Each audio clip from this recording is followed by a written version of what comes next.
有時口飽寡都想食一啲濃味嘅嘢，所以李師傅就諗到用洋葱、蒜頭去製作呢一款南瓜薏仁湯，希望能夠刺激到大家嘅食慾。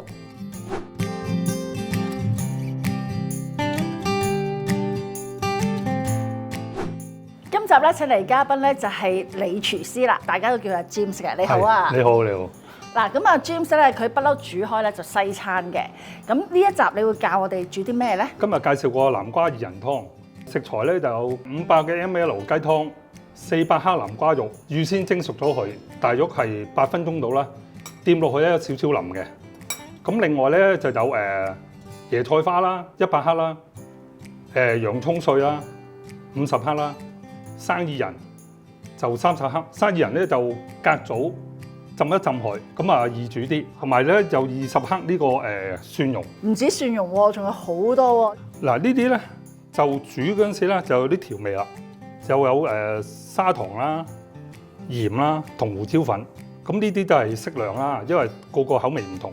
有啲食油啦，我嚟起烹，我嚟炒啲洋葱碎啊、南瓜啊嗰啲食材嘅啫，同埋蒜蓉。杞子咧就我嚟裝飾，預先浸好咗佢，咁啊擺面。咁啊，另外有3棵椰菜花咧，都係做裝飾擺面。咁啊，香葉嗰陣時咧就炒洋葱碎子落埋一齊落去炒嘅。交俾你。啊，可以啦，嗱，咁啊加啲洋葱碎落去啦，爆香佢先啦。因為洋葱咧爆香佢咧，就帶出個香味同埋個甜味啊。放埋啲椰菜花落去啦。咁椰菜花咧，譬如屋企有時間咧，就屋企生炒都得嘅。咁但係呢度時間關係咧，我就蒸熟咗佢先。咁呢度啲椰菜花咧，大概蒸咗6分鐘到啦。薏米你又蒸咗幾耐啊？可唔可以再？薏米呢度蒸咗15分鐘到。譬如你諗住聽日食嘅咧，你可以今晚咧就揾啲凍水浸咗佢，封保鮮紙擺喺雪櫃，雪住嚟浸都得。嚇，因為食物安全關係咧，就唔可以露天，即係嗰啲室溫時間浸，擺喺雪櫃浸。而家我哋落埋啲南瓜落去啦，咁啊又係炒佢，等佢又帶翻啲香味出嚟。好啦，而家炒到差唔多啦，而家先落蒜蓉，因為蒜蓉太早炒咧會黑啊。咁啊，所以蒜蓉咧通常我咧係最遲先落嘅。但係你未落蒜蓉，我已經覺得好香啦。因為蒜蓉咧有一種特別嘅香味咧，吸引啲嘅，就落埋啲雞湯落去啦。咁呢個時間咧落埋啲蒸咗嘅薏仁。哇 ，James 啊，成個過程咧只係大約我估都係3分鐘、5分鐘一定唔夠，已經淋晒啦。呢個時間就煎翻低少少湯，等佢濃味啲，就綿身啲。好啦，而家就放咗2片香葉落去，就同啲湯一齊煮多2-3分鐘到。咁啊，等佢出啲香葉味。呢度又煮多5分鐘到啦，中慢火得㗎啦。啲湯都差唔多㗎啦。咁我哋開嚟睇下先。好。咁啊，夾翻起嗰啲香葉先啦。咁啊，落咗2塊就2塊。碎啲嘅香葉咧，我建議揾個湯渣袋包住佢。因為如果你香葉咧啤咧，啤完出嚟食出嚟咧苦啊個湯。呢啲我需要啲保鮮紙。好。我嚟冚一冚佢一個口闊咧，我驚一啤落去咧，啲湯會瀉晒上嚟。我明白。好啦，我哋而家試下個效果。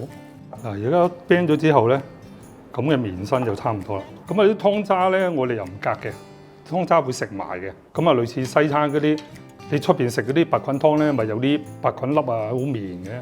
咁啊做法係一樣嘅啫。咁啊而家我哋攞翻去隔離啊，滾翻起佢。好啦，而家我哋開始調味啦。咁啊調味就簡單啲，有白胡椒粉啦。咁白胡椒粉咧，你又可以落，可以唔落嘅。鹽啦，糖啦。糖係帶翻佢嗰個味出嚟，咁但係而家健康嚟講咧，就通常我都唔會落咁多鹽，因為本身嗰個南瓜咧都有個甜味喺度，再煲翻佢大約1至2分鐘，咁個湯就完成㗎啦。好啦，而家都差唔多啦，我哋可以熄火啦。咁啊個湯就落咗去湯碟度啦。咁我而家面頭做翻啲裝飾啦。咁啊有3棵嘅椰菜花同埋3粒嘅杞子，落忌廉咧個湯會香滑啲。咁啊做翻啲裝飾啦。咁今日個湯就完成咗啦。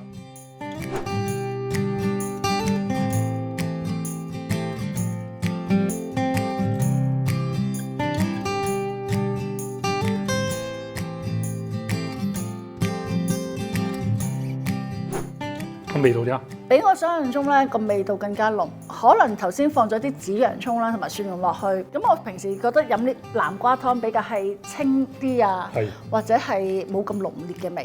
呢個有少少咧，真係頭先你講嗰啲蘑菇啊，嗰啲即係蘑菇湯嗰個口感啊。係啊係啊有啊，加埋有啲粒有啲粒嚼下幾得意啊。係啊，有啲蒜蓉香味啊！呢款湯咧就好啱癌症病人食嘅。不如咁啦，就請阿張博士講解下，從中醫角度，究竟點解會適合癌症病人食啊？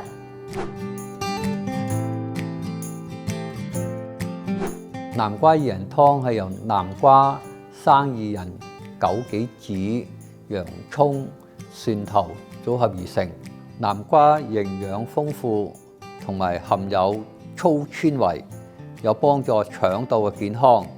而生薏仁具有清熱祛濕，枸杞子補益肝腎，蒜頭配洋葱有抗菌抗炎嘅作用。而忌廉配雞湯，令湯水更香滑。